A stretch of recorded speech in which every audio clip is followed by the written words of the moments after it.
नमस्कार, मैं दुष्यंत सिंह एक बार फिर से आप सभी लोगों का बहुत-बहुत स्वागत करता हूं। उम्मीद करता हूं आप सभी अच्छे होंगे, आपकी तैयारी भी बहुत ही शानदार तरीके से चल रही होगी। आरओ एआरओ एग्ज़ाम के लिए हम एक रिवीजन सीरीज़ कर रहे हैं, जिसमें हम प्रश्नों के माध्यम से आरओ एआरओ एग्ज़ाम का जो भी सिलेबस है, उसको कवर कर रहे हैं। इस सीरीज़ पर अब तक 5 क्लासेस, 5 वीडियोज़ मैं आपको प्रोवाइड करा चुका हूँ। ये 6वां क्लास है।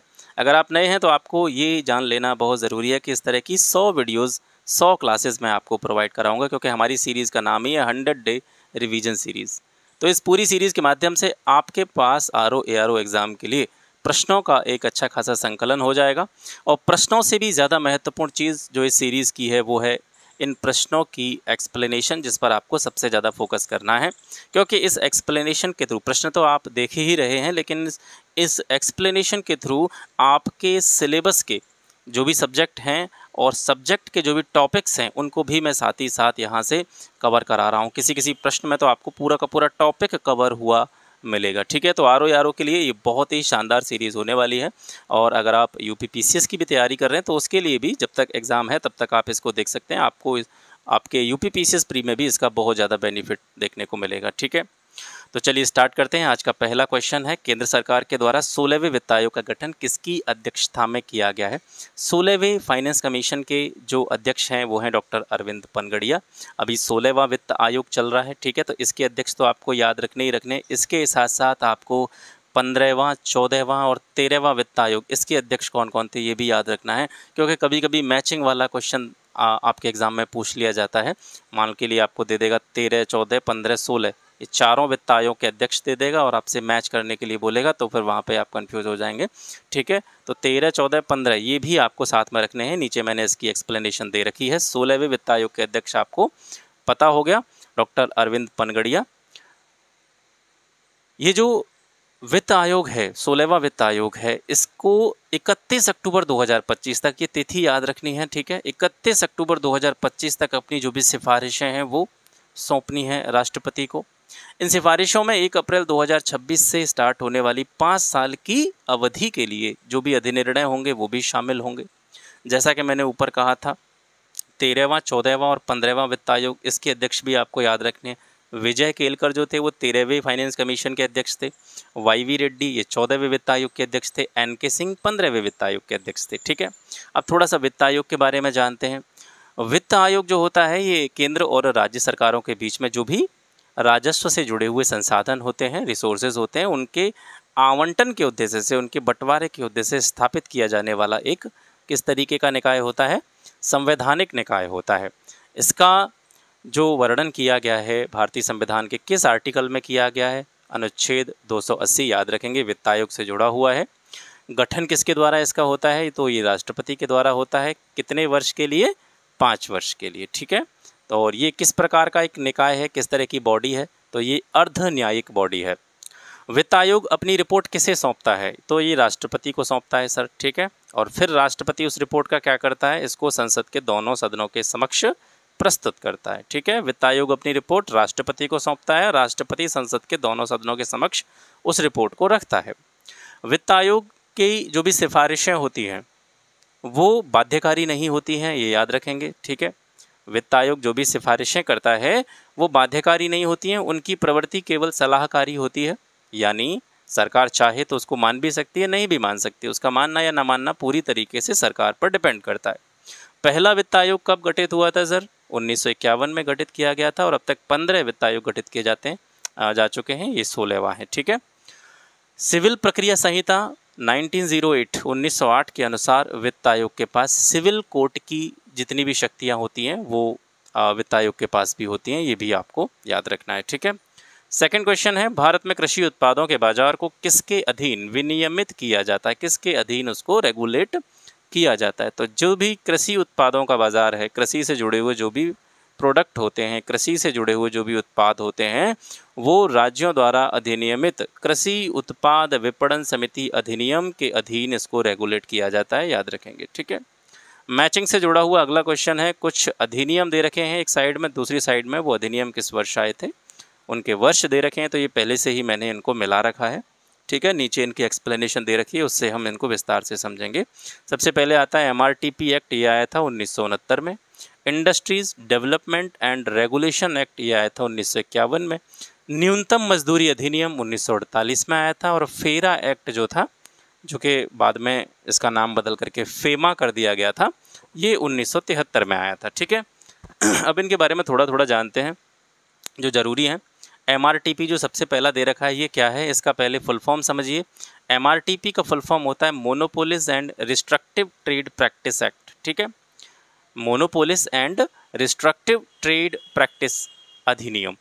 ये दत्त समिति की सिफारिश के आधार पर लाया गया था। किस समिति की? दत्त समिति, याद रखेंगे। MRTP से जुड़ी हुई है दत्त समिति। दत्त समिति की सिफारिश के आधार पर 1969 में इसको लाया गया। किस लिए लाया गया? ये सुनिश्चित करने के लिए लाया गया कि आर्थिक व्यवस्था का जो संचालन होता है उसके परिणाम स्वरूप कुछ अमीरों के हाथों में आर्थिक जो भी इकोनॉमिक पावर होती है, आर्थिक शक्ति होती है, उसका संकेंद्रण नहीं होता है या नहीं होना चाहिए। इसीलिए ये एक्ट बनाया गया था, MRTP एक्ट। लेकिन इससे जुड़ी हुई महत्वपूर्ण चीज़ क्या है? ये जो एक्ट है वर्तमान में भारत में लागू नहीं है, क्योंकि इसको निरस्त कर दिया गया था। और 1 सितंबर 2009 से प्रतिस्पर्धा अधिनियम 2002 ये लाया गया, इसी के द्वारा इसको रिप्लेस कर दिया गया। विदेशी मुद्रा सहित भारत में जितने भी लेन देन होते हैं फॉरेन एक्सचेंज रेगुलेशन एक्ट फेरा के द्वारा होते हैं। ठीक है, फेरा की बात इसमें की गई थी। फेरा कब आया था? फेरा एक्ट जो आया था वो 1973 में आया था। इसी की फुल फॉर्म होती है फॉरेन एक्सचेंज रेगुलेशन एक्ट। ठीक है, तो भारत में विदेशी मुद्रा सहित जितने भी लेन देन से जुड़ी हुई चीज़ें होती हैं वो फेरा के द्वारा विनियमित किए गए थे, इसी के द्वारा रेगुलेट किए गए थे। इसका उद्देश्य था देश के विदेशी मुद्रा संसाधन हैं उनका संरक्षण करना और उनका उपयोग जो है वो कैसे करना, उचित तरीके से करना, सही तरीके से करना। 1997-98 के बजट में सरकार ने फेरा के स्थान पर फेमा को बदलने का प्रस्ताव रखा। ठीक है, यानी 1997-98 में जो बजट आया था उसमें 1973 में जो एक्ट आया था फेरा, इसके स्थान पर क्या लाने का प्रस्ताव रखा गया? फेमा अधिनियम लाने का प्रस्ताव रखा गया। फेमा का फुल फॉर्म होता है फॉरेन एक्सचेंज मैनेजमेंट एक्ट। तो ये फेरा के स्थान पर आया था। ठीक है, फेमा को दिसंबर 1999 में संसद के दोनों सदनों के द्वारा पारित कर दिया गया था और 1 जून 2000 को राष्ट्रपति की इसको मंजूरी मिल गई और उसके बाद में ये लागू हो गया। आगे देखते हैं चौथा क्वेश्चन। प्रमुख व्यूह रचना के रूप में निम्नलिखित पंचवर्षीय योजनाओं में से किस पंचवर्षीय योजना में महिला अंश योजना प्रारंभ करी गई थी? तो महिला अंश योजना सर ये 9वें 5 ईयर प्लान में स्टार्ट करी गई थी। अब जो जितनी भी पंचवर्षीय योजनाएं, पंचवर्षीय योजनाओं से जुड़ा हुआ एक और क्वेश्चन आएगा नीचे अभी, तो उसमें मैंने जितनी भी 5 ईयर प्लान है सारे के सारे एक्सप्लेन कर दिए जो ज़रूरी चीज़ें हैं उसकी। ठीक है, कि किस 5 ईयर प्लान का उद्देश्य क्या था, किस अपने मोटिव को लेकर के वो स्टार्ट किया गया था, तो वो सारी की सारी नीचे एक्सप्लेन है। ठीक है, इसी वजह से मैंने इसकी एक्सप्लेनेशन यहाँ पे नहीं रखी है। निम्नलिखित पर विचार कीजिए।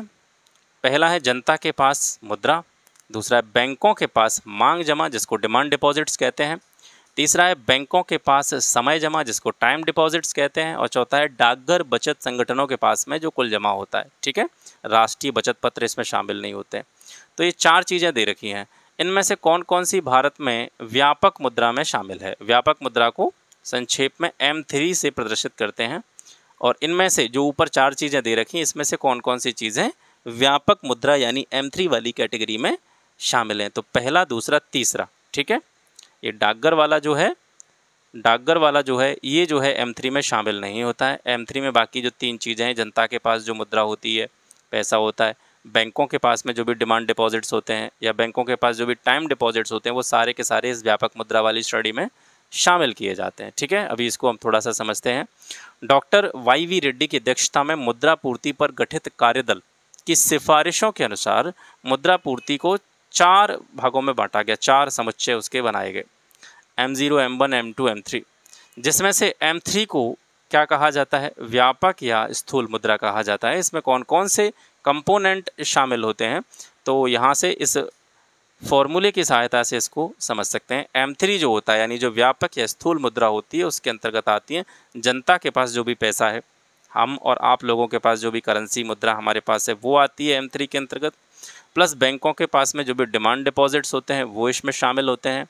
आरबीआई के पास में जो अन्य जमा होती हैं वो इसमें शामिल होता है, और बैंकों के पास में जो टाइम डिपॉजिट्स होते हैं या हिंदी में जिसको सावधि जमा या समय जमा कहते हैं वो इसमें शामिल होते हैं। डाकघर वाला पैसा जो है वो इसमें शामिल नहीं होता है। ठीक है।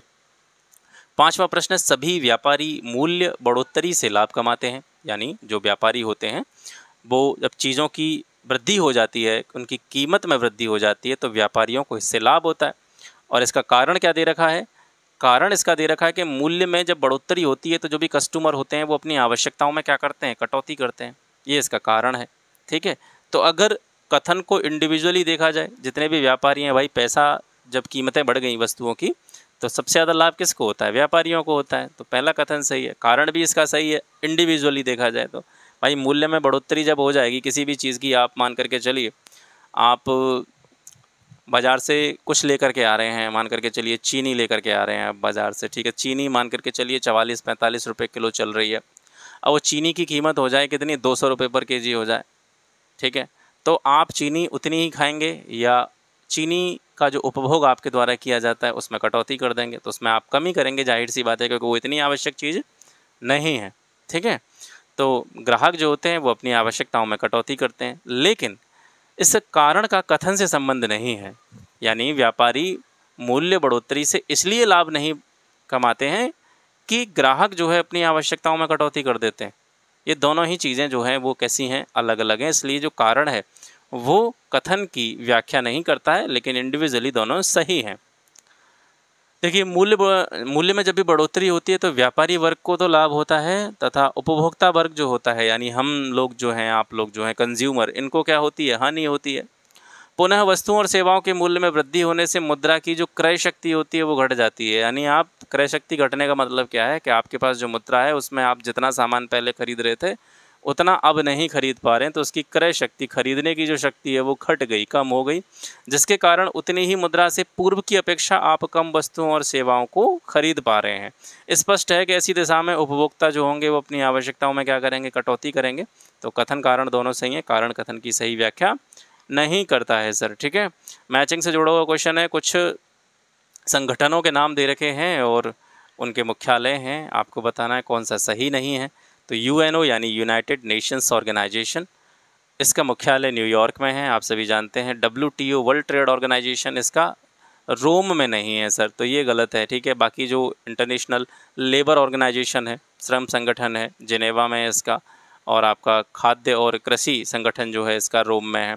चारों को नीचे एक्सप्लेन करते हैं। संयुक्त राष्ट्र जो है एक अंतर्राष्ट्रीय संगठन है जिसकी स्थापना 1945 में हुई थी, और ये कब हुई थी? द्वितीय विश्व युद्ध के बाद में। 51 देश जो थे इसके संस्थापक सदस्य थे जिनके द्वारा इसको स्थापित किया गया था। 25 अप्रैल 1945 को जो भी सरकारें थीं देशों की, सैन फ्रांसिस्को में एक सम्मेलन के लिए मिली और संयुक्त राष्ट्र चार्टर का उन्होंने एक ड्राफ्ट तैयार करना स्टार्ट कर दिया, जिसे 25 जून 1945 को अपना लिया गया और 24 अक्टूबर 1945 को प्रभावी हुआ। तो जो डेट मानी जाती है संयुक्त राष्ट्र के संचालन की, जब से इसने काम करना स्टार्ट किया, तो 24 अक्टूबर 1945 इसकी मानी जाती है। इसका मुख्यालय न्यूयॉर्क शहर में अंतर्राष्ट्रीय क्षेत्र में है, और इनके जो अन्य क्षेत्रीय मुख्यालय हैं वो हैं जिनेवा, नैरोबी, वियना और हेग। ठीक है। जो मेन हेड ऑफिस है इसका वो न्यूयॉर्क में है। इसके बाद में आपका आता है वर्ल्ड ट्रेड ऑर्गेनाइजेशन, विश्व व्यापार संगठन इसको कहते हैं। इसकी स्थापना 1995 में हुई थी, और इससे पहले जो संस्था अस्तित्व में थी उसका नाम हुआ करता था गैट, जिसको बोलते थे व्यापार और टैरिफ पर सामान्य समझौता। इसी को रिप्लेस किया गया था WTO के द्वारा। ठीक है।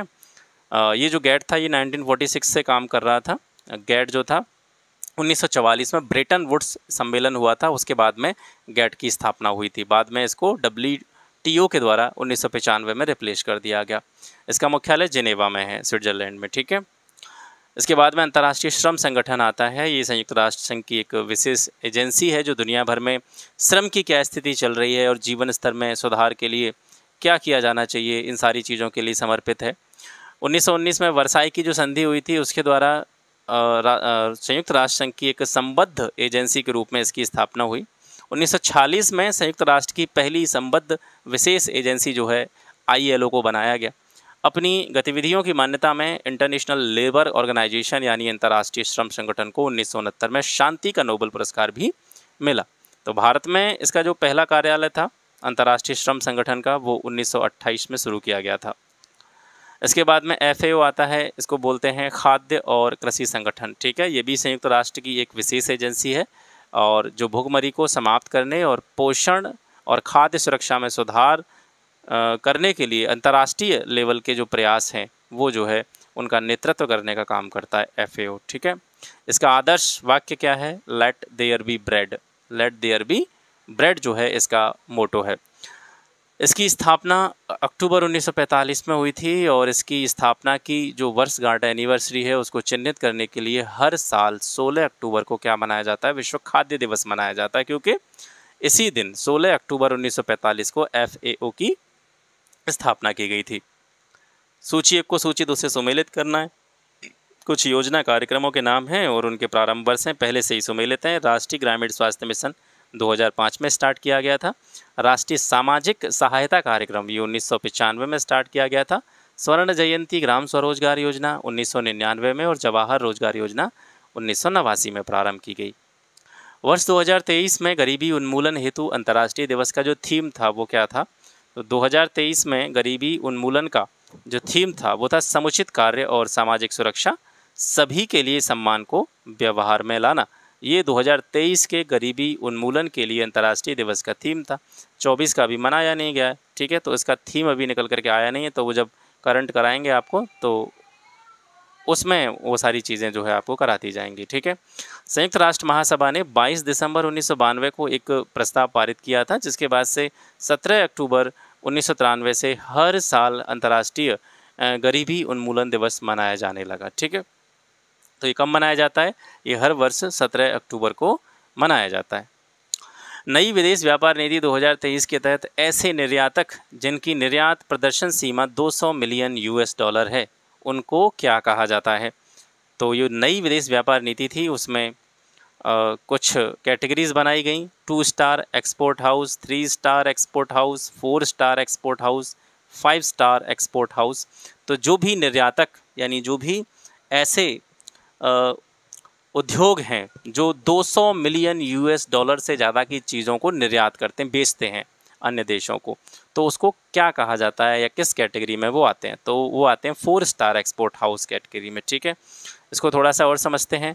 नई विदेश व्यापार नीति 2023 के तहत जो भी स्टेटस होल्डर्स हैं, ठीक है, धारकों के रूप में निर्यातकों की पहचान के लिए निर्यात प्रदर्शन की सीमा को युक्ति संगत बनाया गया है, जो इस तरीके से जो आपको यहाँ पर एक श्रेणी लिस्ट में दे रखी है। तो एक साइड में जो भी श्रेणी हैं उनके नाम दे रखे हैं, 1 स्टार, 2 स्टार, 3 स्टार, 4 स्टार, ठीक है, 5 स्टार एक्सपोर्ट हाउस। अब इनके निर्यात प्रदर्शन की सीमा है, यानी कोई भी निर्यातक अगर 3 मिलियन US$ तक का निर्यात करता है तो वो 1 स्टार में आएगा। 15 मिलियन US$ तक का निर्यात करता है तो उसको 2 स्टार में रखेंगे। 50 मिलियन US$ के निर्यात करते हैं तो उसको 3 स्टार में रखेंगे। 200 मिलियन US$ निर्यात वाले को 4 स्टार में रखा जाएगा और 800 मिलियन US$ वाले निर्यातक को 5 स्टार में रखा जाएगा, ठीक है। आगे बढ़ते हैं। एक पुस्तक का नाम है overdraft saving the Indian saver. इसको किसने लिखा है? तो ये उर्जित पटेल की पुस्तक है, ठीक है। इसके अलावा जो और भी गवर्नरों के नाम दे रखे हैं उनसे जुड़ी हुई जो भी पुस्तकें हैं उनको भी मैंने यहाँ पे डाल दिया है। तो दुबरी सुब्बाराव, डी सुब्बाराव जिनको कहा जाता है, इन्होंने कौन सी पुस्तक की रचना करी थी? तो इन्होंने लिखी थी who moved my interest rate leading the reserve bank of India through 5 turbulent years. ये इनकी पुस्तक का नाम है। किसकी पुस्तक है ये? डी सुब्बाराव की पुस्तक है। डी सुब्बाराव 5 सितंबर 2008 से लेकर के 4 सितंबर 2013 तक RBI के 22वें गवर्नर थे। ये ज़्यादा इंपॉर्टेंट नहीं है, ठीक है, आप पुस्तक याद रखें। रघुराम राजन के द्वारा कौन कौन सी पुस्तकें लिखी गई हैं? I do what I do, saving capitalism from the capitalist और what the economy needs now. ये पुस्तकें जो हैं ये रघुराम राजन की पुस्तकें हैं। भौतिक और मानव पूंजी के निर्माण के संदर्भ में निम्नलिखित कथनों पर विचार कीजिए। पहला है कि भौतिक और मानव पूंजी का निर्माण दोनों ही सुविचारित निवेश निर्णयों का परिणाम होते हैं, ठीक है। अब किसी ने अगर मैंने जो NCERT की इकोनॉमिक्स पढ़ाई थी वो अगर पढ़ी होगी, ठीक है, 9 से लेकर के 12 तक की मैंने सीरीज़ चलाई थी NCERT की इकोनॉमिक्स, चैप्टर वाइज मैंने उसको कंप्लीट कराया, तो उसमें मैंने ये पूंजी का पूरा कॉन्सेप्ट जो है वहाँ पे कराया हुआ है। तो किसी ने अगर वो देखा होगा, पुराने अगर हमारा कोई मित्र है उसने देखा होगा, तो उसको ये सारी चीज़ें समझ में आ रही होंगी, ये प्रश्न भी समझ में आ रहा होगा। कभी कभी प्रश्न कठिन नहीं होता है, लेकिन क्योंकि उसके बेसिक उनके जो बेसिक्स कॉन्सेप्ट होते हैं वो हमारे जब क्लियर नहीं होते हैं तो वो कठिन बन जाता है अपने आप। ठीक है, अब जैसे ये प्रश्न है तो ये कठिन नहीं है, ठीक है। लेकिन अगर किसी को जैसे मानव पूंजी क्या है, भाई भौतिक पूंजी तो समझ में आती है, भौतिक पूंजी पैसा हमारे पास जो भी है या हमारा कोई प्रॉपर्टी है वो हमारी भौतिक पूंजी है। मानव पूंजी क्या है, मानव को भी इकोनॉमिक्स में एक पूंजी की तरह देखा गया है। और वो पूंजी कब बनता है, कोई भी मानव पूंजी कब बनता है, मानव पूंजी तब बनता है जब मानव पर किसी भी तरह का कोई निवेश करा जाता है। निवेश यानी उसको कोई स्किल दी जाती है, उसको एजुकेशन दी जाती है, तभी तो वो एक पूंजी के लिए, एक पूंजी के रूप में देश के लिए काम करता है। तो मानव पूंजी का निर्माण हो चाहे भौतिक पूंजी का निर्माण हो, दोनों ही किसके रिजल्ट हैं, जब ठीक तरीके से अच्छे तरीके से विचार करके कोई इन्वेस्टमेंट इन पर किया हो गया, तो ये जो है मानव पूंजी का निर्माण होगा और भौतिक पूंजी का निर्माण होगा। ठीक है, आपको पढ़ा लिखा करके मान करके चलिए इंजीनियर बना दिया गया है ना, आपको अच्छी एजुकेशन दे दी गई, या आपको कोई ऐसा काम सिखा दिया गया जिससे कि आप ठीक ठाक पैसा कमा रहे हैं, तो आप मानव पूंजी बन चुके हैं, है ना। तो वो कब हुआ, जब आप पर क्या किया गया, निवेश किया गया, इन्वेस्टमेंट किया गया, आपकी स्किल को सुधारने में, आपको कुछ नई चीज़ सिखाने में, आपको एजुकेशन देने में आप पर इन्वेस्टमेंट किया गया। भौतिक पूंजी निर्माण मुख्यतः एक आर्थिक और तकनीकी प्रक्रिया है। बिल्कुल ऑब्वियस सी बात है भाई, भौतिक पूंजी का निर्माण होगा तो ये एक आर्थिक प्रक्रिया के अंतर्गत आएगी। मानव पूंजी निर्माण आंशिक रूप से एक सामाजिक प्रक्रिया भी है। तो भाई मानव पूंजी का निर्माण यानी अगर कोई बच्चा है, ठीक है, स्टार्टिंग से ही उसको बहुत ही ख़राब माहौल में डाला गया। बहुत ख़राब माहौल में डालने का मतलब क्या है कि ऐसे माहौल, निठल्लों के माहौल में डाल दिया गया, उसको काम करने का कोई भी, उसको किसी भी तरह की कोई प्रेरणा नहीं दी गई, ना ही उसको कोई एजुकेशन दी गई, ना ही उसकी किसी स्किल को सुधारने पर काम किया गया। ठीक है, तो सबसे पहले ये सामाजिक प्रक्रिया के रूप में देखी जाएगी, क्योंकि उसका जो आसपास का माहौल था वही सबसे ज़्यादा ख़राब था, है ना। उसके दिमाग में ये विचार ही नहीं बना कि मैं भी अपनी वैल्यू जो है वो बना सकता हूँ। भाई हर आदमी की वैल्यू अलग अलग होती है कि नहीं होती है। किसी आदमी की वैल्यू है 500 रुपये की, किसी आदमी की वैल्यू है मान करके चलिए 5000 रुपये की, कोई आदमी अपने आप में वैल्यू लेकर बैठा है बिलियन मिलियन डॉलर में, है ना। तो ये मानव पूंजी तो है। तो इसकी शुरुआत सामाजिक प्रक्रिया से ही होती है। तो ये 1 2 3 तीनों सही हैं। निम्न में से कौन सी विशेषताएं भारतीय अर्थव्यवस्था को विकासशील श्रेणी में दर्शाती हैं। तो देखिए, तकनीकी रूप से पिछड़ापन, कोई भी देश विकासशील है, पूरी तरीके से विकसित नहीं है, और विकसित नहीं है तो जाहिर सी बात है टेक्नोलॉजी में वो पिछड़ा हुआ होगा। आयात पर निर्भरता, हम ज़्यादा से ज़्यादा चीज़ें खरीद कर बाहर से मंगा रहे हैं, प्रोडक्शन चीज़ों का हमारे पास कम हो रहा है, निर्यात हम कुछ नहीं कर रहे हैं बाहर, दूसरे देशों में हम यहाँ से बना करके कुछ नहीं भेज रहे हैं, लेकिन हमारी जो एक तरह से हमारा जो जीवन का आधार है वो बाहर से उधार ली गई चीज़ों पर या बाहर से खरीद कर मंगाई गई चीज़ों पर निर्भर है। तो आयात पर निर्भरता जितनी ज़्यादा रहेगी वो देश को विकासशील से देश की कैटेगरी में डालेगी। तो आयात पर निर्भरता भी जो है इसका एक कारण है। किसका कारण है, विकासशील कैटेगरी का कारण है। औद्योगिक रूप से पिछड़ा हुआ होगा तो भी जाहिर सी बात है कि वो विकासशील देश की है। और विकासशील देशों में क्या होगा, ये सारी चीज़ें होंगी, टेक्नोलॉजी नहीं है, आयात पर निर्भरता है हमारी, औद्योगिक रूप से इंडस्ट्रियल फील्ड में भी हम पिछड़े हुए हैं। तो जाहिर सी बात है कि लोगों की जो पर कैपिटा इनकम होगी, प्रति व्यक्ति आय होगी, वो भी कैसी होगी, बहुत ही कम होगी। तो ये चारों चीज़ें जो है किसके कारण हैं, विकासशील होने के, किसी भी देश के विकासशील की श्रेणी में होने के कारण है। भारत की निम्नलिखित पंचवर्षीय योजनाओं में से किसने सामाजिक न्याय और समानता के साथ समृद्धि पर बल दिया था। तो 9वीं पंचवर्षीय योजना में सामाजिक न्याय और समानता के साथ समृद्धि पर बल दिया गया था। अब पंचवर्षीय योजना से जुड़ा हुआ एक और क्वेश्चन था ऊपर, तो वहाँ पर मैंने उसकी एक्सप्लेनेशन नहीं दी थी। यहाँ पर सारी पंचवर्षीय योजनाओं को एक बार देख लेते हैं जल्दी जल्दी, ठीक है। वैसे आपने पढ़ी होंगी, एक बार रिवीजन कर लीजिए। हमारी सीरीज़ जो है वो रिवीजन सीरीज़ ही है ना।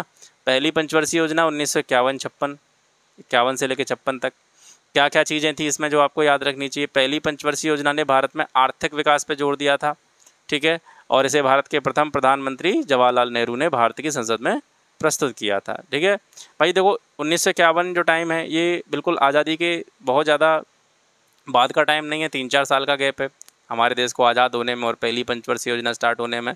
तो उस टाइम पर सबसे बड़ी प्रॉब्लम क्या रही होगी, सबसे बड़ी प्रॉब्लम ये होगी हमारे देश में कोई भी किसी भी तरह के जो है उद्योग नहीं थे ज़्यादा, और लोगों के पास काम नहीं था, पैसा नहीं था, आर्थिक रूप से देश की स्थिति बहुत ज़्यादा दयनीय थी। तो सबसे पहले कहाँ पे जोर दिया जाएगा, आर्थिक विकास पे जोर दिया जाएगा, इस वजह से इसमें दिया गया। एक युवा अर्थशास्त्री थे KN राज, उन्होंने एक तर्क दिया कि भारत को पहले 2 दशकों के दौरान, यानी आज़ादी के बाद पहले जो 2 दशक हैं यानी 20 साल हैं, उसमें जो डेवलपमेंट है वो धीरे धीरे करना चाहिए, विकास धीरे धीरे करना चाहिए। धीरे धीरे विकास का जो कॉन्सेप्ट था KN राज ने दिया। इसने मुख्य रूप से कृषि क्षेत्र पर ध्यान केंद्रित किया। पहली पंचवर्षीय योजना ने मुख्य रूप से कृषि क्षेत्र पर ध्यान केंद्रित किया। ऊपर देख रहे थे हम, आर्थिक विकास पर जोर दिया। आर्थिक विकास के लिए हमारे पास फैक्ट्री, उद्योग और बड़ा इंडस्ट्रियल क्षेत्र था नहीं, हमारे पास एक ही चीज़ थी ले दे के, वो कृषि। उसकी भी हालत बड़ी खस्ता थी, तो उसी सेक्टर पर जो है सबसे ज़्यादा ध्यान दिया गया था। ठीक है, तो फिर निवेश कहाँ पे हुआ होगा भाई? कृषि कब थोड़ी सी ग्रो होगी, अब कृषि की स्थिति तब सुधरेगी, तब सिंचाई के साधन होंगे। तो बांध और सिंचाई में जो है इन्वेस्टमेंट इस पर किया गया था। और भाखड़ा नागल बांध भी जो है कहीं ना कहीं इसी की सोच का परिणाम था। और भाखड़ा नागल बांध के लिए भी एक अच्छा खासा पैसा जो है सरकार की तरफ से दिया गया था। ये पहली पंचवर्षीय योजना हेराथ डोमर मॉडल पर आधारित थी। इसने बचत बढ़ाने पर अधिक जोर दिया था। दूसरा 5 ईयर प्लान 1956 से 61 तक था। दूसरी पंचवर्षीय योजना ने तीव्र औद्योगिकीकरण और सार्वजनिक क्षेत्र पर, पब्लिक सेक्टर पर बल दिया। इसकी रूपरेखा तैयार करने और नियोजन का कार्य किया था किसने? PC महालनोबिस। तो ये महालनोबिस मॉडल पर आधारित थी। तीसरी योजना जो थी 1961 से लेकर के 66 तक इसकी समयावधि है। इसमें कृषि और गेहूं के उत्पादन में जो है सुधार पर ध्यान केंद्रित किया गया।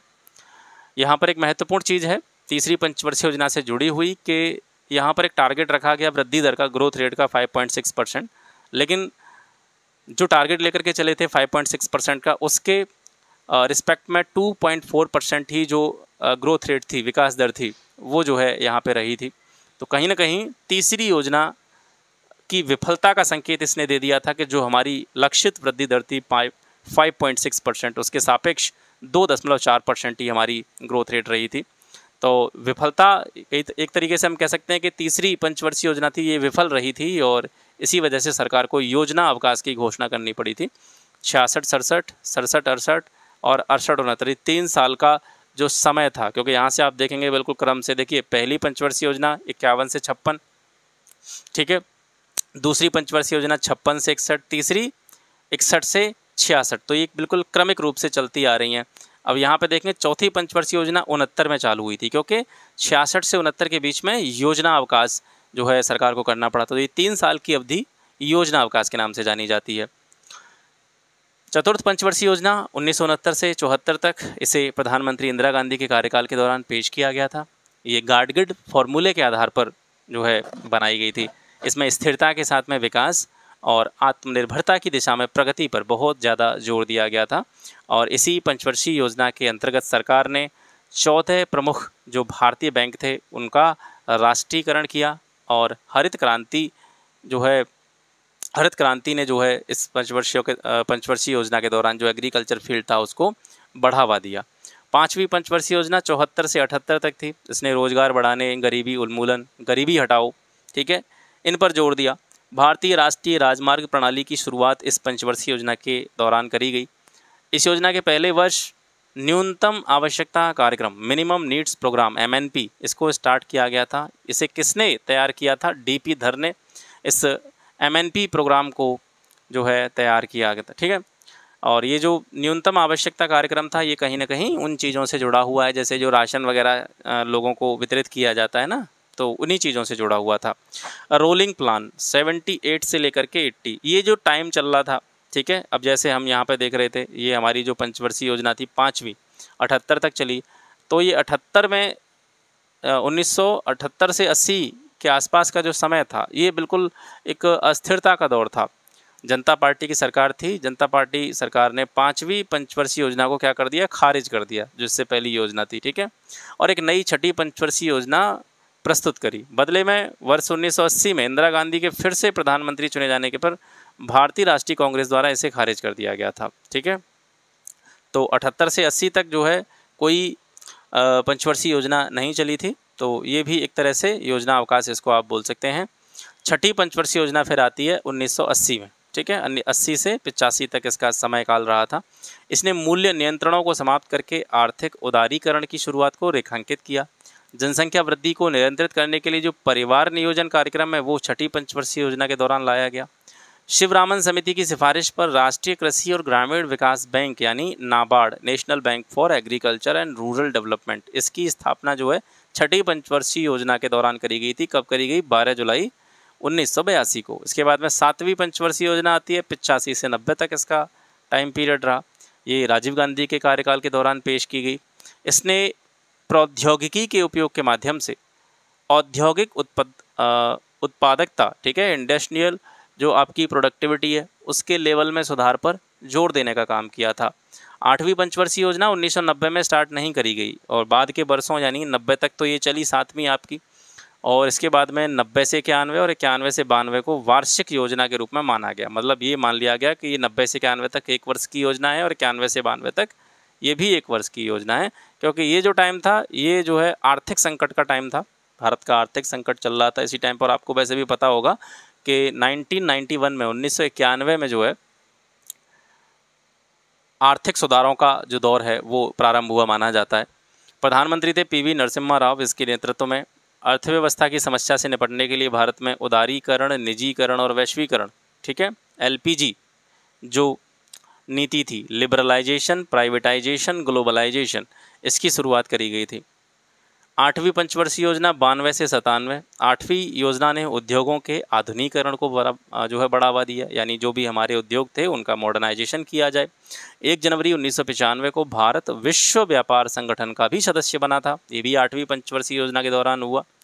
इसके लक्ष्य जनसंख्या वृद्धि को नियंत्रित करना, गरीबी कम करना, रोजगारों का सृजन करना, बुनियादी ढांचा जो है हमारा इंफ्रास्ट्रक्चर जो है उसको मजबूत करना, पर्यटन का प्रबंध करना, मानव संसाधन के विकास पर ध्यान केंद्रित करना, ये सभी 8वीं पंचवर्षीय योजना के उद्देश्य थे। 9वीं पंचवर्षीय योजना 97 से 2002 तक इसका समयकाल माना जाता है। इसने गरीबी के पूर्ण उन्मूलन के लक्ष्य को प्राप्त करने के लिए सामाजिक क्षेत्रों के लिए समर्थन की पेशकश की और आर्थिक विकास सुनिश्चित करने के मामले में सार्वजनिक और निजी क्षेत्रों ने मिल करके संयुक्त रूप से जो है प्रयास करने का काम किया। 10वीं पंचवर्षीय योजना 2002 से 7। इस योजना की विशेषताओं में समावेशी और समान विकास को बढ़ावा देना शामिल था। इसने लक्ष्य रखा 8% GDP विकास दर, यानी जो ग्रोथ रेट थी GDP की, प्रतिवर्ष 8% के हिसाब से GDP की विकास दर का लक्ष्य इसने रखा। इसका उद्देश्य गरीबी को 50% तक कम करना और 80 मिलियन लोगों के लिए रोजगारों का सृजन करना था। इसके बाद में 11वीं पंचवर्षीय योजना 7 से 12। 2009 में शिक्षा का अधिकार अधिनियम प्रस्तुत किया गया, ठीक है, RTE एक्ट जिसको बोलते हैं, राइट टू एजुकेशन। 2010 में ये लागू किया गया था और इसके द्वारा 6 से 14 वर्ष की आयु के बच्चों के लिए शिक्षा को कैसा कर दिया गया? फ्री कर दिया गया और कंपलसरी कर दिया गया। इसकी मुख्य विषय वस्तु थी तीव्र और अधिक समावेशी विकास। 12वीं पंचवर्षीय योजना 12 से 17। इस योजना की थीम क्या थी? तीव्र, अधिक समावेशी और धारणीय विकास, फास्टर, मोर इंक्लूसिव और सस्टेनेबल ग्रोथ। ये जो है 12वीं पंचवर्षीय योजना का जो है मुख्य विषय था। निम्नलिखित को उनके कालक्रम के अनुसार क्रमबद्ध करिए। 4 चीज़ें दे रखी हैं। पहली पंचवर्षीय योजना संसद को कब दी गई? राष्ट्रीय विकास परिषद का गठन कब करा गया? स्वतंत्र भारत में पहली बार भारतीय मुद्रा का जो अवमूल्यन करा गया वो कब किया गया? और भारतीय अंतर्राष्ट्रीय मुद्रा कोष का सदस्य कब बना? ठीक है, तो इसमें सबसे पहले जो हुआ था वो था भारत अंतर्राष्ट्रीय मुद्रा कोष का सदस्य बना, IMF का, ठीक है। उसके बाद में 1949 में भारतीय मुद्रा का पहली बार अवमूल्यन करा गया, ठीक है। भारतीय मुद्रा का अवमूल्यन कितनी बार किया गया? अब तक 3 बार किया गया, ठीक है। आगे हम विस्तार से उसको जानेंगे। फिर इसके बाद में राष्ट्रीय विकास परिषद का गठन किया गया था और सबसे अंत में 1951 में पहला 5 ईयर प्लान जो है वो संसद को दिया गया। थोड़ी व्याख्या देखते हैं। पहली पंचवर्षीय योजना पंडित जवाहरलाल नेहरू द्वारा दिसंबर 1951 में संसद में पेश की गई, ठीक है। राष्ट्रीय विकास परिषद का गठन 6 अगस्त 1952 को किया गया। भारत में अब तक मुद्रा का अवमूल्यन 3 बार हो चुका है। मुद्रा के मूल्य को कम करना ही अवमूल्यन होता है। 1949 में पहली बार भारतीय रुपए का अवमूल्यन किया गया था, दूसरी बार 1966 में और तीसरी बार 1991 में, ठीक है। 66 में जो अवमूल्यन हुआ था उसमें काफ़ी सारे फैक्टर थे। एक तो आर्थिक स्थिति वैसे ही ख़राब थी, दूसरा 1965 में पाकिस्तान के साथ भारत का युद्ध हुआ था तो उससे भी आर्थिक नुकसान बहुत ज़्यादा हुआ था, आर्थिक भार देश के ऊपर काफ़ी ज़्यादा आ गया था। तो 66 में जो है दूसरी बार अवमूल्यन मुद्रा का करना पड़ा। तो 3 बार हुआ है, 49 में, 66 में और 91 में, याद रखना। भारत अंतर्राष्ट्रीय मुद्रा कोष का संस्थापक सदस्य है, यानी जब इसकी स्थापना हुई थी तभी से भारत इसका सदस्य है। दिसंबर 1945 से भारत की सदस्यता जो है प्रभावी है। अंतर्राष्ट्रीय मुद्रा कोष कब स्थापित हुआ था? 1944 में स्थापित हुआ था। दिसंबर 1945 में भारत ने सदस्यता इसकी जो है ले ली थी। अंतर्राष्ट्रीय मुद्रा कोष का मुख्यालय जो है वो कहाँ पे है? वॉशिंगटन डीसी यूएसए में है। और ये 27 दिसंबर 1945 से जो है इसने काम करना स्टार्ट किया। भाई 44 में तो इसकी स्थापना हो गई, काम करना ये बिल्कुल परिचालन में कब आया? 27 दिसंबर 1945 से। और दिसंबर 1945 से ही भारत, जब से इसने काम करना स्टार्ट किया तब से भारत जो है इसका सदस्य है। उत्तर प्रदेश के संदर्भ में कौन सा कथन गलत है? अब यहाँ से आपके यूपी स्पेशल क्वेश्चन स्टार्ट हो जाते हैं। पहला, उत्तर प्रदेश का कुल भौगोलिक क्षेत्रफल 2,40,928 स्क्वायर किलोमीटर है, सही है। उत्तर प्रदेश का देशांतरी विस्तार है 77 डिग्री 5 मिनट पूर्व से लेकर के 84 डिग्री 38 सेकेंड, ठीक है, 84 डिग्री 38 मिनट पूर्व। उत्तर प्रदेश का जो अक्षांशीय विस्तार है वो 23 डिग्री 52 मिनट से 30 डिग्री 24 मिनट तक उत्तर। उत्तर प्रदेश का क्षेत्रफल जो है, एरिया, भारत के कुल क्षेत्रफल का 8.33% है, तो 8.33 नहीं है, ये 7.33% है, ठीक है, ये गलत हो जाता है यहाँ से। उत्तर प्रदेश के प्रमुख साहित्यकारों के संदर्भ में सूची है, सुमेलित करना है, पहले से सुमेलित कर रखी है। उत्तर प्रदेश के कुछ प्रमुख व्यक्ति हैं। हजारी प्रसाद द्विवेदी, इनका जन्म स्थान कहाँ है? ये बलिया में इनका जन्म हुआ था। महावीर प्रसाद द्विवेदी का जन्म रायबरेली में हुआ था सर। जयशंकर प्रसाद का जन्म हुआ था वाराणसी में। और सुभद्रा कुमारी चौहान का जन्म हुआ था प्रयागराज में, ठीक है। उत्तर प्रदेश की कुछ नदियों के नाम हैं और इनके पुराने नाम इनके सामने दे रखे हैं। प्राचीन काल में इनको किस नाम से जाना जाता था? तो रिहंद नदी जो है, रिहंद नदी को रेणुका कहा जाता था। राप्ती नदी को अचिरावती के नाम से जाना जाता था। बेतवा नदी को वेत्रवती के नाम से जाना जाता था। गोमती नदी को यामी नदी नहीं कहा जाता था, इसका प्राचीन नाम क्या था? गोमल था, याद रखेंगे। उत्तर प्रदेश के किस नगर को द लैंड ऑफ डाइवर्सिटी के उपनाम से जाना जाता है? द लैंड ऑफ डाइवर्सिटी कहा जाता है औरैया को। इसके अलावा उत्तर प्रदेश के काफ़ी सारे ऐसे नगर हैं जिनको कुछ उपनाम दिए गए हैं, जो मैंने यहाँ पे लिख दिए हैं। पावर कैपिटल ऑफ इंडिया किसको कहा जाता है? सोनभद्र को कहा जाता है। धान का कटोरा चंदौली को कहा जाता है। सिराज ए हिंद या पूर्व का सिराज जौनपुर को कहा जाता है। ताला नगरी अलीगढ़ को कहा जाता है। काशी की बहन गाजीपुर को कहा जाता है। इत्र नगरी आप सभी जानते हैं कन्नौज है। सुरमा कहाँ पे बनता है? बरेली में, सुरमा नगरी कहते हैं इसको। पूर्व का मैनचेस्टर क्या है? तो ये कानपुर है। और 88,000 ऋषियों की तपोभूमि ये नैमिषारण्य को कहा जाता है, तीर्थ स्थल है, काफ़ी प्रसिद्ध है। हींग नगरी है हाथरस। उत्तर प्रदेश का शो विंडो किसको कहा जाता है? नोएडा को कहा जाता है। पीतल नगरी मुरादाबाद। और लड्डू नगरी के नाम से कौन सा स्थान फेमस है? संडीला हरदोई, ठीक है। नेक्स्ट क्वेश्चन है, सौरीपुर जैन मंदिर के संदर्भ में कौन सा कथन सही है? सौरीपुर जैन मंदिर जो है, पहला दे रखा है कि ये उत्तर प्रदेश के आगरा ज़िले में है और ये दिगंबर जैन मंदिर है, ठीक है। दूसरा है, ये मंदिर जैन धर्म के 22वें तीर्थंकर नेमिनाथ को समर्पित है। तो दोनों सही हैं। आगरा में स्थापित है, दिगंबर जैन मंदिर है और 22वें तीर्थक नेमिनाथ को ये समर्पित है। सौरीपुर जैन मंदिर जैन धर्म के 22वें तीर्थंकर नेमिनाथ या इनको अरेस्ट नेमी भी कहा जाता है, इनको समर्पित है। उत्तर प्रदेश में कुछ अन्य प्रमुख जैन मंदिर कहाँ कहाँ पे हैं? जैसे पभोसा जैन मंदिर जो है ये आपका कौशाम्बी में है। 5 जैन तीर्थंकरों का जो मंदिर है वो अयोध्या में है। पार्श्वनाथ जैन मंदिर ये बरेली में है सर। और जैन ग्लास मंदिर ये कानपुर नगर में है, ठीक है। आगे बढ़ते हैं। उत्तर प्रदेश के कुछ ज़िले हैं, उनके मुख्यालय कहाँ कहाँ हैं? पहले से ही मैच्ड हैं। जालौन ज़िले का मुख्यालय उरई। फर्रुखाबाद का मुख्यालय है फतेहगढ़, ठीक है। कौसाम्बी का जो मुख्यालय है वो मंझनपुर है। और अम्बेडकर नगर का अकबरपुर है। यहाँ पे कभी कभी हमको क्या होता है, कन्फ्यूजन होती है। 2 चीज़ें, कानपुर नगर का है अकबरपुर माती और अम्बेडकर नगर का है अकबरपुर, ठीक है। तो इस तरीके से आपको ये याद रखना है। सॉरी, कानपुर नगर नहीं, कानपुर देहात का जो है अकबरपुर माती है और अम्बेडकर नगर का जो मुख्यालय है वो कहाँ है? अकबरपुर है। तो यहाँ से इनको भी याद रख लेंगे। कानपुर देहात का अकबरपुर माती, सिद्धार्थ नगर का नौगढ़, सोनभद्र का रॉबर्ट्सगंज, काफ़ी बार पूछा गया है, अमेठी का गौरीगंज, कासगंज का काशीराम नगर, संत कबीर नगर का मुख्यालय खलीलाबाद है, कुशीनगर का मुख्यालय ये भी इम्पोर्टेंट है, पडरौना में है, ठीक है।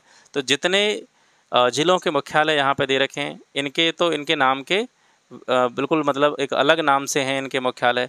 इनको छोड़ करके बाकी जितने भी ज़िले हैं उनके मुख्यालय उन्हीं ज़िलों के नाम से हैं, ठीक है। यानी जो ज़िला है ये समझ लीजिए वही उसका क्या है, मुख्यालय है।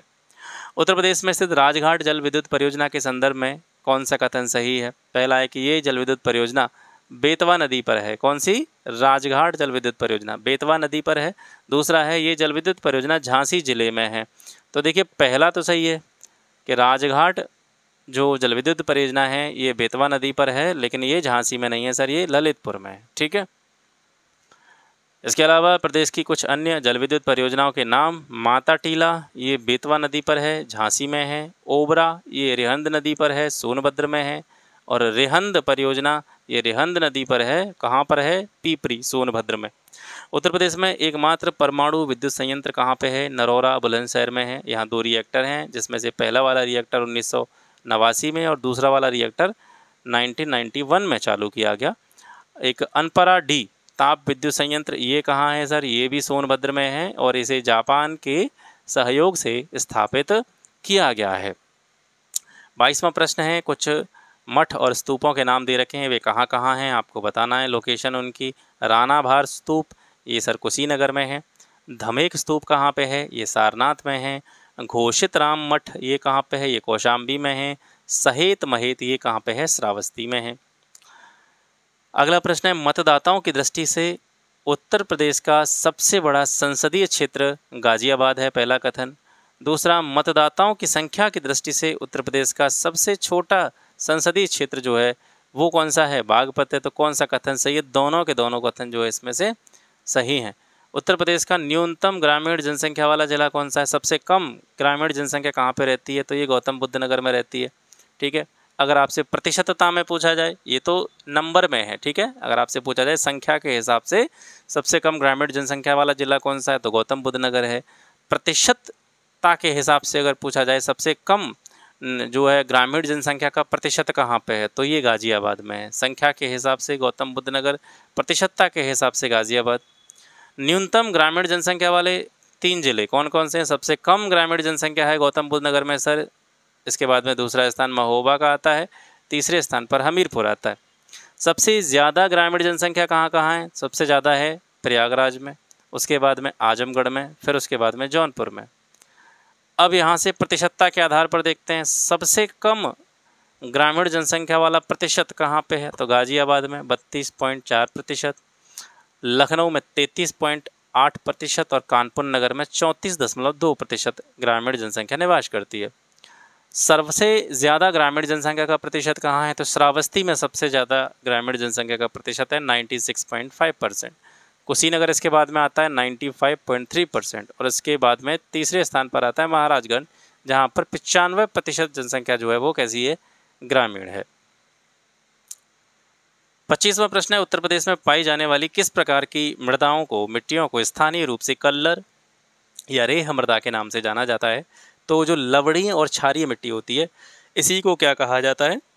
कल्लर या रेह मिट्टी के नाम से जाना जाता है, ठीक है। उत्तर प्रदेश में पाई जाने वाली कुछ प्रमुख मिट्टियाँ उनको यहाँ पे देखते हैं। जैसे जलोढ़ मिट्टी है, उत्तर प्रदेश में सबसे ज़्यादा मात्रा में पाई जाती है। ये मिट्टी उत्तर प्रदेश के उत्तरी मैदानों में और नदी घाटियों में व्यापक रूप से फैली हुई है।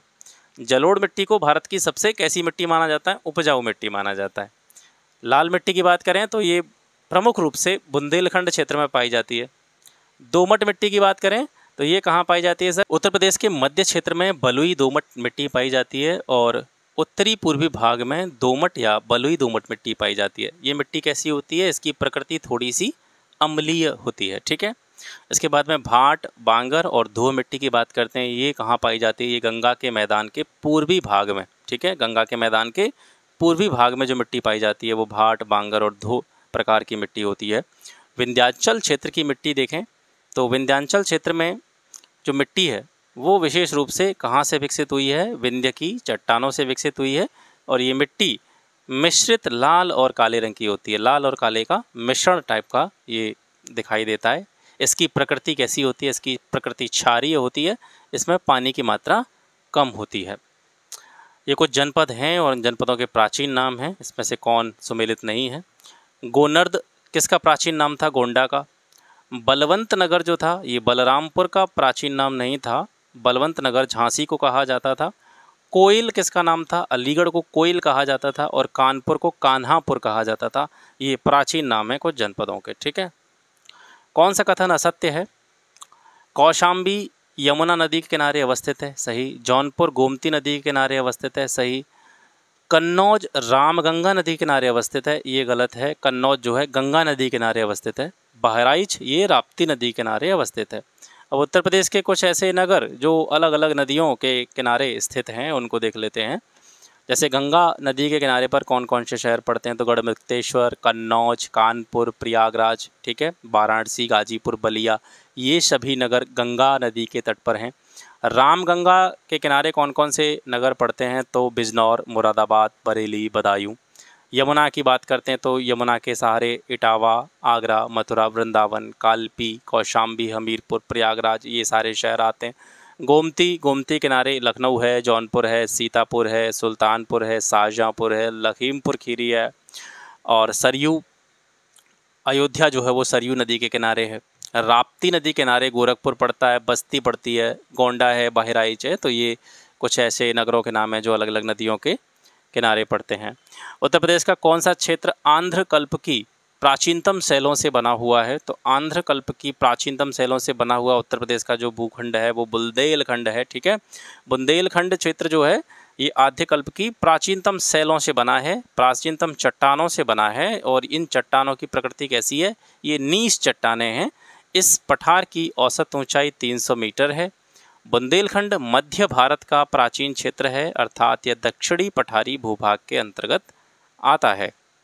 बुंदेलखंड पठार का विस्तार कहाँ कहाँ है? तो ये ललितपुर, बांदा, चित्रकूट, झांसी, जालौन, महोबा, दक्षिणी और दक्षिणी पूर्वी प्रयागराज, दक्षिणी मिर्ज़ापुर। इसके अलावा चंदौली की चकिया तहसील भी इसमें शामिल है, ये प्रमुख रूप से याद रखना, ठीक है। चकिया तहसील जो है चंदौली की, क्योंकि ये मैप के हिसाब से देखोगे तो ऐसा लगेगा नहीं, तो ये बिल्कुल बॉर्डर पे है। तो ये कभी कभी अगर हम मानचित्र के हिसाब से देखते हैं तो ऐसा लगता नहीं है कि ये बुंदेलखंड पठार का हिस्सा है, लेकिन ये चंदौली ज़िले की जो चकिया तहसील है ये भी जो है बुंदेलखंड पठार का हिस्सा है। तो इसको आप याद रखेंगे। बुंदेलखंड पठार की सर्वोच्च पहाड़ी सोनकर पहाड़ी है और ये पहाड़ी मिर्ज़ापुर और सोनभद्र जिलों में फैली हुई है। बुंदेलखंड को प्राचीन समय में क्या कहा जाता था? इसको जेजाक भुक्ति के नाम से जाना जाता था। अगला प्रश्न है, उत्तर प्रदेश में हड़प्पा सभ्यता के केंद्र रहे हुलास, अम्बेखेरी, बड़गांव और नसीरपुर नामक जो स्थल हैं, स्थान हैं, ये किस ज़िले में पड़ते हैं? तो ये सहारनपुर में पड़ते हैं, ठीक है। ये चारों स्थानों का, चारों जो साइट हैं इनका नाम याद रखेंगे, हुलास, अम्बेखेरी, बड़गांव और नसीरपुर। ये कहाँ पे हैं? सहारनपुर में हैं। अब सहारनपुर के बारे में थोड़ा सा जानते हैं। ये उत्तर प्रदेश का सबसे ज़्यादा उत्तरी जिला है जिसकी सीमा उत्तराखंड से भी लगती है। ये उत्तर और उत्तर पूर्व में शिवालिक पहाड़ियों से घिरा हुआ है। यमुना इस जिले की सबसे महत्वपूर्ण नदी है। इतिहासकार कनिंघम ने सरसावा, सहारनपुर का ही नाम है सरसावा, ठीक है, इसके ऐतिहासिक महत्व को देखते हुए उसे गेटवे ऑफ यमुना कहा था। तो सहारनपुर को गेटवे ऑफ यमुना, यमुना का प्रवेश द्वार, किसने कहा था? इतिहासकार कनिंघम ने कहा था। इल्तुतमिश के शासनकाल में सहारनपुर जो था ये गुलाम वंश का हिस्सा बन गया था। मोहम्मद बिन तुगलक ने सूफी संत शाह हारून के नाम पर इस स्थान का नाम क्या रखा था? शाह हारनपुर। और धीरे धीरे जैसे जैसे बोलने में आता चला गया तो ये शाह हारनपुर से सहारनपुर बन गया। अकबर मुगल पहला ऐसा शासक था मुगलों में जिसने सहारनपुर में नागरिक प्रशासन की स्थापना की थी और सहारनपुर 1803 में अंग्रेजों के अधीन चला गया था। तो ये सहारनपुर से जुड़ी हुई कुछ महत्वपूर्ण जानकारी थी। तीसरा प्रश्न आता है, स्थलाकृतिक मानचित्र जो होते हैं उनमें जब खेती योग्य जो भूमि होती है, ऐसी भूमि जिस पर खेती करी जा सकती है, तो उसको मानचित्र में किस रंग से दिखाते हैं? तो इसके लिए पीले रंग का इस्तेमाल किया जाता है। तो यहाँ पर कुछ जो विशेष चीज़ें हैं उनको किस किस रंग से प्रदर्शित करते हैं तो वो यहाँ पे दे रखी है। जैसे पठार होगा तो उसको नारंगी कलर से दिखा जाएगा, वन क्षेत्र को हरे रंग से दिखाएंगे, पर्वतीय क्षेत्र को सफ़ेद रंग से दिखाएंगे, ठीक है। और जो समोच्च रेखाएं होती हैं, ठीक है, कंटूर लाइंस जो होती हैं और उनकी ऊंचाई को भूरे रंग से दिखाते हैं। स्थायी झोंपड़ियाँ या निवास जो होते हैं उनको लाल रंग से दिखाते हैं। अगला है, पायरिल्ला किस फसल का प्रमुख कीट है? तो ये गन्ने का प्रमुख कीट होता है। गन्ने के कुछ और भी प्रमुख कीट हैं, जैसे तना छेदक, सफ़ेद मक्खी, ये भी गन्ने के कीटों में आते हैं। तंबाकू का प्रमुख कीट है गिडार। मूंगफली का प्रमुख कीट है सफ़ेद गिडार और दीमक। तिल का प्रमुख कीट है फल की सूंडी। 32 क्वेश्चन, निम्न में से कौन सा एक सुमेलित नहीं है? तो यहाँ पे पहला ही सुमेलित नहीं है, जो ये कह रहा है कि institute of nano science and technology, ये कहाँ पे है? बेंगलुरु में। तो ये बेंगलुरु में नहीं है, पंजाब के मोहाली में है। इसके अलावा चौधरी चरण सिंह राष्ट्रीय कृषि विपणन संस्थान, ये आपका जयपुर में है। और the institute of mathematical science, ये चेन्नई में है। वन आनुवंशिक और वृक्ष प्रजनन संस्थान जो है, ये आपका कोयम्बटूर में है। ठीक है, इसके बाद में आता है आपका, ये जो है कुछ फसलों की कुछ किस्में हैं, प्रजातियां हैं, आपको बताना है। पूसा रूबी, अर्का विकास और सोनाली, ये किस फसल की उन्नत देशी किस्में हैं? तो ये सभी टमाटर की किस्में होती हैं। टमाटर जो होता है ये किस कुल का पौधा होता है? तो ये सोलेनेसी कुल का पौधा होता है। अवधि इसकी 1 वर्ष की होती है, 1 वर्षीय पादप है। टमाटर की उत्पत्ति कहाँ से हुई थी? तो ये भारतीय एक तरह से कह सकते हैं पादप नहीं है, ये मैक्सिको से इसका जो है ओरिजिन माना जाता है। फिर धीरे धीरे ये बाकी जगहों पर फैला। टमाटर का जो लाल रंग होता है ये किसके कारण होता है? तो ये लाइकोपिन वर्णक इसमें पाया जाता है, लाइकोपिन पिगमेंट इसमें पाया जाता है, जिसकी वजह से ये लाल रंग का होता है। टमाटर के फल जो हैं, जैसे टमाटर की खेती की जाती है तो वो कभी कभी उसमें कुछ प्रॉब्लम हो जाती है, तो टमाटर के फल फटने लगते हैं। तो वो बोरन तत्व जो होता है, बोरॉन, ठीक है, बोरॉन तत्व जो है उसमें कम हो जाता है, उसकी कमी हो जाती है, जिसकी वजह से टमाटर के फल जो होते हैं वो फटने लग जाते हैं। इसकी कुछ और भी किस्में हैं, जैसे अर्का मेघालय, ये कम वर्षा वाले क्षेत्रों में उगाई जाती है। अंगूर लता, अर्का सौरभ और पंजाब छुआरा, ये सभी टमाटर की क्या हैं? किस्में हैं। टमाटर का प्रमुख रोग है लीफ कर्ल, ठीक है, ये ओके वायरस से होता है, वायरस जनित रोग है। निम्न में से किसने एक दलहनी फसल का उत्पत्ति स्थल भारत में नहीं है? ये कुछ दलहनी फसलों के नाम दे रखे हैं, अरहर, मूंग, उड़द, चना। तो इसमें से किसकी उत्पत्ति भारत में नहीं हुई? तो चने की उत्पत्ति जो है वो भारत में नहीं है। बाकी अरहर, मूंग, उड़द ये भारत की ही फसलें हैं, इनका ओरिजिन जो है वो भारतीय है। चना का ओरिजिन भारत नहीं है। चना का जो ओरिजिन है वो है साउथ ईस्ट यूरोप, ठीक है, दक्षिण पूर्व यूरोप।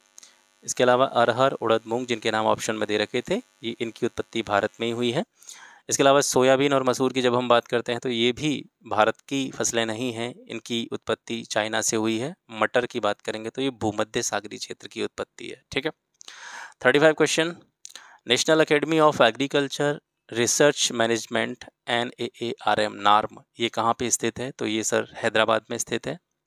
और कृषि से जुड़े हुए कुछ और महत्वपूर्ण जो केंद्र हैं, सेंटर्स हैं, वो यहाँ पे मैंने ऐड कर दिए। इसमें भारतीय कृषि अनुसंधान परिषद, जिसको ICAR कहा जाता है, ICAR, भारतीय कृषि अनुसंधान परिषद, इसका मुख्यालय कहाँ पे है? नई दिल्ली में है। स्थापना कब हुई थी सर इसकी? 16 जुलाई 1929 को। ठीक है, ये पूरे देश में कृषि से जुड़े हुए जितने भी रिसर्चेस होते हैं, अनुसंधान होते हैं, और शिक्षा जो होती है एग्रीकल्चर से जुड़ी हुई, उसके लिए सबसे बड़ा निकाय है, सर्वोच्च निकाय है, सबसे ऊपर है। राष्ट्रीय कृषि विपणन संस्थान NIAM, ठीक है, राष्ट्रीय कृषि विपणन संस्थान, इसकी स्थापना कृषि मंत्रालय के द्वारा की गई थी, राजस्थान के जयपुर में है। इसका मकसद कृषि विपणन से जुड़े कर्मियों को प्रशिक्षण देना है, ट्रेनिंग देना है, इसके अलावा रिसर्चेस करना और एडवाइजरी जारी करना। पूसा कृषि संस्थान, इस पूसा कृषि संस्थान को भारतीय कृषि अनुसंधान संस्थान के नाम से भी जाना जाता है, ये दिल्ली में है। स्थापना इसकी 1905 में हुई। इसका मकसद भारतीय कृषि की उत्पादकता, लाभप्रदता और स्थिरता को बढ़ाने का है। इसके अलावा कुछ ऐसे संस्थान हैं जिनसे अक्सर करके प्रश्न आते रहे हैं, जैसे केंद्रीय धान अनुसंधान संस्थान या चावल अनुसंधान संस्थान, ये कहाँ पे है? कटक में है। भारतीय दलहन अनुसंधान संस्थान, ये कानपुर में है। गन्ना वाला लखनऊ में है। कपास वाला नागपुर में है। चारागाह और चारा अनुसंधान संस्थान झांसी में काफ़ी बार पूछा गया है। और भारतीय बागवानी अनुसंधान संस्थान, ये बेंगलोर में है। ठीक है, नेक्स्ट है, निम्न कथनों पर विचार कीजिए, कूट से सही उत्तर का चयन कीजिए। पहला है कि दलहन के महत्व को चिन्हित करने और आम लोगों में उसके प्रति अवेयरनेस बढ़ाने के लिए हर वर्ष 10 फरवरी को क्या मनाया जाता है? विश्व दलहन दिवस के रूप में मनाया जाता है। और दूसरा दे रखा है कि विश्व दलहन दिवस का जो प्रस्ताव था, प्रपोजल था, वो संयुक्त राष्ट्र महासभा में कोट डी आइवरी देश के द्वारा रखा गया था। तो पहला सही है, 10 फरवरी को मनाया जाता है। लेकिन इसका जो प्रपोजल UN में रखा था, यूएनओ में, संयुक्त राष्ट्र महासभा जो है उसमें जो इसका प्रस्ताव रखा गया था किसका, विश्व दलहन दिवस मनाने का, तो वो कोट डी आइवरी के द्वारा नहीं रखा गया था। वो एक अफ्रीकी देश बुर्किना फासो ने जो है ये प्रस्ताव रखा था। ठीक है, दालें आप जानते हैं कि प्रोटीन का अच्छा सोर्स होती हैं और ये मिट्टी में नाइट्रोजन के स्थिरीकरण का काम भी करती हैं। केंद्र सरकार द्वारा संचालित कपिला अभियान निम्न में से किससे संबंधित है? तो कपिला अभियान का संबंध है बौद्धिक संपदा अधिकारों के प्रति जागरूकता को फैलाना।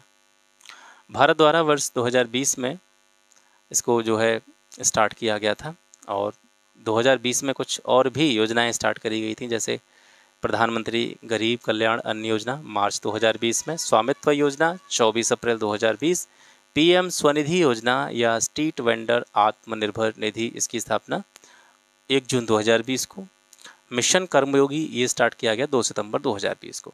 ठीक है, आगे देखते हैं निम्न में से कौन सा त्यौहार भारत के विभिन्न भागों में फसलों के उत्सव के रूप में मनाए जाते हैं?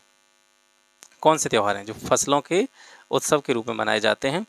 तो इसमें से नुआखाई, पोंगल, ठीक है, और वांगला महोत्सव, ये तीनों जो हैं ये फसल के उत्सव के रूप में मनाए जाते हैं। फसल से संबंधित कुछ उत्सवों के नाम मैंने यहाँ पे लिस्ट करे हैं। ओणम आप जानते हैं केरल में मनाया जाता है, फसलों से जुड़ा हुआ त्यौहार है, 10 दिनों तक ये चलता है। तमिलनाडु में पोंगल 4 दिनों तक चलता है। गुड़ी पड़वा ये कहाँ मनाया जाता है? ये महाराष्ट्र में, ये रबी की फसल की कटाई से जुड़ा हुआ त्यौहार है। वांगला महोत्सव जो है ये मेघालय और असम में मनाया जाता है और विशेष रूप से गारो जनजातियों के द्वारा। ठीक है, सूर्यदेव की इसमें क्या की जाती है? पूजा की जाती है। नाबन्ना ये वेस्ट बंगाल में मनाया जाता है, ताजे चावल की फसल का प्रतीक होता है नाबन्ना। हरेली ये छत्तीसगढ़ में मनाया जाता है और विशु जो है केरल और कर्नाटक में मनाया जाता है। जब भी नई फसल की बुवाई होती है उस टाइम पर इस त्यौहार को मनाते हैं। सूची 1 को 2 से सम्मिलित करिए। यहाँ कुछ बीजों के प्रकार दे रखे हैं, प्रजनक बीज, प्रमाणित बीज, आधार बीज और केंद्रीय बीज, ये 4 प्रकार के बीज दे रखे हैं। इन बीजों को जिन थैले में रखा जाता है, इनकी जो पैकेजिंग होती है उस पर एक टैग लगाया जाता है, उस टैग का कलर कैसा होता है बीजों के प्रकार के आधार पर। तो प्रजनक बीज जो होते हैं उनका टैग जो होता है सुनहरा पीला होता है। प्रमाणित बीजों का जो टैग होता है सर आसमानी नीला होता है। आधार बीज का जो टैग होता है वो सफ़ेद होता है। केंद्रीय बीज पर कोई टैग नहीं लगा होता है। तो अब इनके बारे में जानते हैं एक एक करके। केंद्रीय बीज इसको क्या कहते हैं? इसको अंग्रेजी में बोलते हैं न्यूक्लियस सीड। ठीक है, केंद्रीय बीज को बोलते हैं न्यूक्लियस सीड। ये केंद्रीय बीज जो होता है प्रजनक के द्वारा स्वयं तैयार किया जाता है। प्रजनक मतलब जो भी कृषि विज्ञानी होता है, बीज वैज्ञानिक होता है, उसके द्वारा ये खुद तैयार किया जाता है और ये बिल्कुल जेनेटिकली आनुवंशिक रूप से 100% कैसा होता है? प्योर होता है, शुद्ध होता है। फिर आता है इसके बाद में प्रजनक बीज, जिसको ब्रीडर सीड कहते हैं। तो ब्रीडर सीड जो होता है ये जो हमने ऊपर पढ़ा था केंद्रीय बीज, केंद्रीय बीज से जो है इसकी उत्पत्ति करी जाती है। मतलब इसका एक तरह से कह सकते हैं फादर है केंद्रीय बीज। तो जो भी साइंटिस्ट होते हैं वो केंद्रीय बीजों से प्रजनक बीज तैयार करते हैं, ब्रीडर सीड तैयार करते हैं। ठीक है, और फिर ब्रीडर सीड जो होते हैं प्रजनक बीजों से फिर फाउंडेशन सीड तैयार किए जाते हैं, आधारीय बीज जो है तैयार किए जाते हैं। ठीक है, बिल्कुल क्रम देखिए, केंद्रीय बीज इसको वैज्ञानिक ने तैयार किया, केंद्रीय बीज से प्रजनक बीज बनाया गया और प्रजनक बीज की सहायता से आधारीय बीज फाउंडेशन बीज तैयार किया गया। ठीक है, इसके बाद में आता है फिर प्रमाणित बीज, सर्टिफाइड सीड। ये जो होता है ये वो बीज होता है जो किसान मुख्य रूप से सर्वाधिक मात्रा में यूज़ करते हैं। इसको कृषकों को फसल उत्पादन हेतु बेचा जाने वाला बीज प्रमाणित बीज है, जिसका उत्पादन आधारीय बीज से बीज प्रमाणीकरण संस्था जो होती है उसकी देखरेख में मानकों के अनुरूप किया जाता है और ये भी भौतिक और आनुवंशिक रूप से शुद्ध ही होता है। तो ये प्रमाणीकरण का जो प्रोसेस था बीज का प्रमाणन करना, ठीक है, ये कब से स्टार्ट हुआ? 1969 से स्टार्ट हुआ। भारत में राष्ट्रीय बीज नीति नेशनल सीड पॉलिसी 2002 में स्टार्ट करी गई। भारतीय बीज विज्ञान संस्थान उत्तर प्रदेश के कहाँ पे है? मऊ में स्थित है। ये देख लेंगे। आज का लास्ट प्रश्न है, अर्का किरण निम्न में से किस फल की एक प्रमुख जो है किस्म है? तो अर्का किरण जो किस्म है सर ये अमरूद की किस्म होती है। किसकी किस्म होती है? अमरूद की किस्म होती है। अमरूद का जो ओरिजिन है ये मध्य अमेरिका है। ठीक है, मध्य अमेरिका में भी अगर देखा जाए तो जैसे मैक्सिको, सेंट्रल अमेरिका, कैरिबियन क्षेत्र, ये जो है मध्य अमेरिका और ये जो मैक्सिको और कैरिबियन क्षेत्र है यहाँ से अमरूद की उत्पत्ति हुई। और भारत कौन लेके आया था इसको? स्पेन के लोग जो थे वो भारत लेके आए 16th सेंचुरी में, 16वीं शताब्दी में। अमरूद उत्पादन करने वाले शीर्ष राज्य कौन कौन से? सबसे ज़्यादा अमरूद का उत्पादन उत्तर प्रदेश, फिर मध्य प्रदेश, बिहार। इसको थोड़ा सा देख लेना, शायद मध्य प्रदेश पहला हो सकता है। अभी लेटेस्ट डाटा जो है मैं आपको प्रोवाइड करा दूंगा। वैसे सब चीज़ का जितने भी उत्पादन हैं फसलों के या मिनरल्स वगैरह के, तो सारा डेटा जो है मैं आपको प्रोवाइड करा दूंगा। मैंने पहले भी वैसे प्रोवाइड करा रखा है, अगर कोई रिपोर्ट वगैरह आई होगी तो देख लेंगे, अपडेट कर लेंगे उसको, ठीक है। नहीं आई होगी तो जो डाटा मैंने पहले आपको प्रोवाइड कराया हुआ है, यूट्यूब पे भी वीडियो अवेलेबल है, आप देख सकते हैं वहाँ से, ठीक है। तो भारत जो है विश्व में अमरूद के उत्पादन में कौन से स्थान पर है? पहले स्थान पर है। अमरूद की प्रमुख किस्मों को अगर देखें तो सहारनपुर, नागपुर, बीहट, कोकोनट, ये सभी अमरूद की किस्में हैं। और तीनों किस्म जिनके नाम आप देख रहे हैं, सहारनपुर वाली, नागपुर वाली और बीहट कोकोनट, इनमें अमरूद में बीज नहीं पाया जाता है। इसके अलावा कुछ और प्रमुख किस्में हैं, इलाहाबादी सफ़ेदा, लखनऊ 49, सरदार के नाम से भी इसको जाना जाता है, ललित, अर्का मृदुला, चित्तीदार, श्वेता, एप्पल कलर, इलाहाबादी सुरखा, ये सभी अमरूद की किस्में हैं, ठीक है। तो ये हो गया आज का सेशन। आशा करता हूँ आज का सेशन आपको पसंद आया होगा और आपको काफ़ी महत्वपूर्ण जानकारी इस वीडियो के माध्यम से मिली होगी। और जैसा कि मैंने कहा है, इस तरह की वीडियोस में पेपर से लगभग 10-12 दिन पहले तक मैं इस तरह का कंटेंट जो है आपको लॉन्च देता रहूँगा। अगर आपको लगता है कि ये वैल्यूएबल हैं चीज़ें और काम आ सकती हैं, किसी की हेल्प हो सकती है, तो इन वीडियोज़ को शेयर ज़रूर कर देना यार, इतना मेरे लिए कर लेना। और तो तुमसे कुछ मांगता नहीं हूँ मैं, कभी सब्सक्राइब करने के लिए भी नहीं कहा मैंने, कभी ये भी नहीं कहा कि वीडियो पर लाइक ठोको, ये ठोको, बोलो को 5000 लौंडे जोड़ो, वो वाला वो जोड़ोगे तभी कलम उठेगी, तो वो वाला वो सिस्टम नहीं है यार। देखो अपना काम है, अंदर से मन करता है कुछ करने के लिए तो वो करने बैठ गए। आपका जो कम से कम इतना प्रत्युत्तर में, आपके रिस्पॉन्स में इतना होना चाहिए कि आपको अगर अच्छा लगे तो 2-4 ग्रुप्स वगैरह में या कहीं पे भी टेलीग्राम वगैरह ग्रुप्स हो तो वहाँ पे शेयर कर दिया कीजिए। इससे कम से कम थोड़ा सा ये जो कंटेंट है सही जगह पर जा पाएगा, मुझे भी थोड़ी बहुत इससे हेल्प मिलेगी, ठीक है। तो आज के लिए बस इतना ही, कल फिर मिलते हैं आपसे फिर एक नई क्वेश्चंस की वीडियो के साथ में। तब तक के लिए नमस्कार, जय हिंद।